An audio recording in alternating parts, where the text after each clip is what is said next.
We all eat food. That's obvious. What's less obvious is how our food choices might affect climate change. It might seem like a bit of a stretch, but we hope to show you that your food choices can indeed help slow down climate change. In this story, we're going to compare a beef burger to a plant-based burger. The full story of the environmental impact of each of these burgers is extremely complicated, but we're going to try to boil it down to a single score: their carbon footprints. For context, we'll also use the carbon footprint of something we're all more familiar with: gasoline.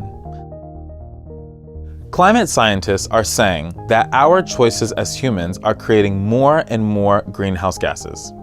This is causing the Earth to warm and our climate to change, which is already leading to some devastating things like rising sea levels, oceans getting more acidic, stronger and more frequent megastorms, drought, and losing wildlife habitats, all of which directly or indirectly impact our food systems.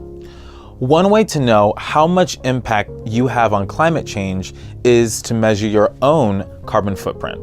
We can measure this for a country, a community, a household, or an individual person. And now we're talking about a single choice an individual makes: choosing a burger. A carbon footprint is measured in terms of kilograms or pounds of carbon dioxide it releases into the atmosphere. There are other greenhouse gases that we could also focus on, like methane, for example, but we are choosing carbon dioxide for simplicity.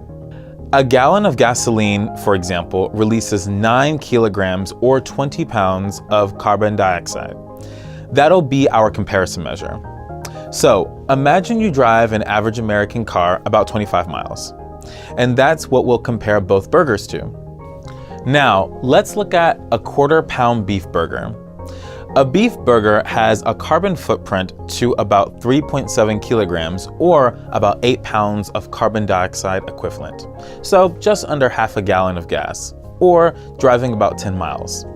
What makes up this burger's carbon footprint? The cow lived on a farm for about 3 years, maybe more than one farm. It drank between 5 and 30 gallons of water per day and ate almost 25 pounds per day of crops like corn, soy, or grass. These plants probably use fertilizers or herbicides to grow, which have their own environmental impacts as well. The cow itself also produced a lot of methane, which is the largest single source of the emissions coming from beef, by the way. Once the cow was slaughtered, energy was used to transport it and refrigerate it, and trash from packaging was produced along the way. Now, how does the plant-based burger stack up to the beef burger's carbon footprint? One particular plant-based burger has a carbon footprint of 0.4 kilograms or less than 1 pound of carbon dioxide equivalent. That's about the same as using 1/20th of a gallon of gas or driving 1.5 miles in the average American car. So that's almost 90% reduction in greenhouse gas emissions when compared to a beef burger. Why is producing a plant-based burger so much lower in emissions? Instead of growing plants to feed an animal that we consume, we can grow plants that we consume. And while there are still emissions generated from processing plants into a burger, it's significantly less than a conventional beef burger. When we do this, we use less water and less land, and we produce less greenhouse gases than the current beef production process. This is just one example of how our food choices can impact our environmental footprint.